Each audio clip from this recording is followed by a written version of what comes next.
To set your phone's ringtone, you're going to press the menu soft key on the far right. Use the cursor keys to scroll over to Basic, then select the middle cursor button, OK.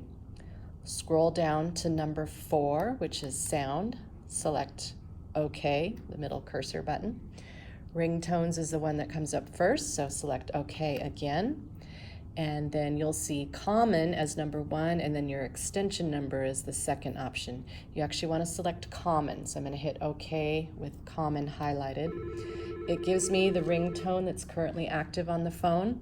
I can scroll through the different options using the cursor up or down button, so you'll see there's a few different options here.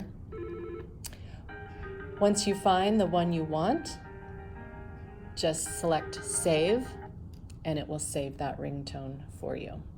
And then you can either hit back, keep backing out of there, or just pick up your handset and put it back down.